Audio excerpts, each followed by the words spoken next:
পিকআপে আমরা 700 টাকা করে যাচ্ছি। বাসের ভাড়াই তো 850 টাকা, পিক আপে 700 টাকা। বাসে তো 1000-এর নিচে নেয় না, 1200 টাকার নিচে বাসে নেয় না। এটাতে যাওয়া তো ঝুঁকিপূর্ণ। ঝুঁকিপূর্ণ হলে কি, যাইতে তো হবে দেশে। দর্শক দেখাচ্ছিলাম বাসের ভাড়া যেখানে 800 বা 850 টাকা, সেখানে এই যে পিক আপে করে খোলা আকাশের নিচে তপ্ত রোদের মধ্যেও এভাবেই বাড়তি ভাড়া দিয়ে কিন্তু যেতে হচ্ছে ঈদ করতে, পরিবারের সঙ্গে ঈদের আনন্দ ভাগাভাগি করে নেওয়ার জন্য এভাবেই mini bus, pick up, truck যে যেভাবে পারছেন সেভাবেই কিন্তু যাচ্ছেন।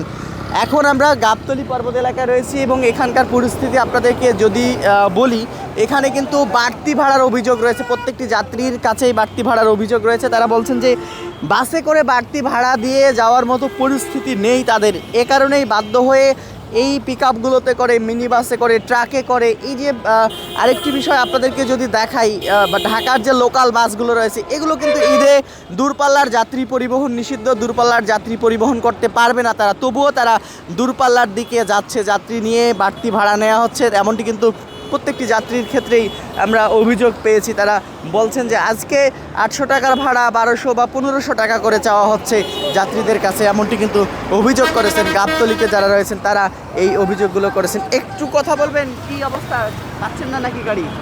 এই মাত্রই তো আসলাম, ভাড়া কেমন? এখনো বলতে পারলাম না, আমি কাউন্টারে এখন আপনারা কতক্ষণ থেকে আছেন এখানে? অনেকক্ষণ ধরে আছি। ভাড়া তো 1000 টাকা চাই। কই যাবেন? বগুড়া। বগুড়ায় 1000 টাকা। সরকারি ভাড়া কত? সরকারি ভাড়া 550 টাকা। 550 টাকা সরকারি। ডাবল? ডাবল। কি বলছেন আপনারা, ডাবল কেন?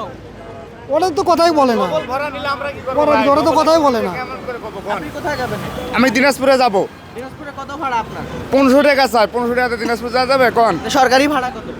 সরকারি ভাড়া 600 টাকা নিবে। এই ডাবলের থেকেও তো বেশি। ডবলের থেকে তো বেশি নিবে। তা আমরা এখন যাত্রীরা কই যাব, কাজ যাব, এটা তো ভাবে চিনতেই পারি না। অত গাড়ি ভাড়া হলে কেমন করে দেশে যাব? কিছুক্ষণ আগে তো পারি না। গাবতলীতে মন্ত্রী এসেছিল, সড়ক পরিবহন মন্ত্রী। হ্যাঁ দেখলাম তো। কি বলে, আপনারা কি অভিযোগ দিয়েছিলেন? অভিযোগ দিছি না তো, আমরা কিছু বলছি না তো।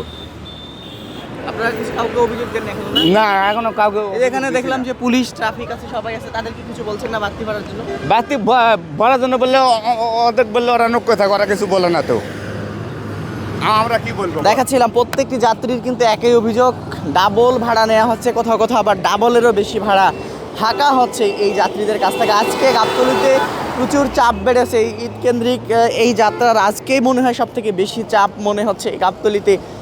সেখানে আমরা এই মুহূর্তে আপনাদেরকে দেখাচ্ছিলাম গাবতলীর পর্বত এলাকার পরিস্থিতি, আমরা আপনাদেরকে দেখাচ্ছিলাম। প্রিয় দর্শক, এই মুহূর্তে গাবতলী পর্বত এলাকা থেকে ঈদ যাত্রার পরিস্থিতি আমরা দেখাচ্ছিলাম। এই ঈদ যাত্রায় প্রতি বছর ঈদ আসলেই কিন্তু বাড়তি ভাড়ার অভিযোগ থাকে আমাদের কাছে। এবছরও কিন্তু সেই অভিযোগ কিন্তু রয়েছে, প্রতি বছরের ন্যায় এবছরও বাড়তি ভাড়া নেওয়া হচ্ছে। যদিও সড়ক পরিবহন ও সেতু মন্ত্রী তিনি বলছেন যে সড়কে বাড়তি ভাড়ার তেমন কোনো অভিযোগ নেই, তবে এখন পর্যন্ত মাঠে আমরা দেখতে পাচ্ছি যে বাড়তি ভাড়ার অভিযোগ কিন্তু রয়েছে।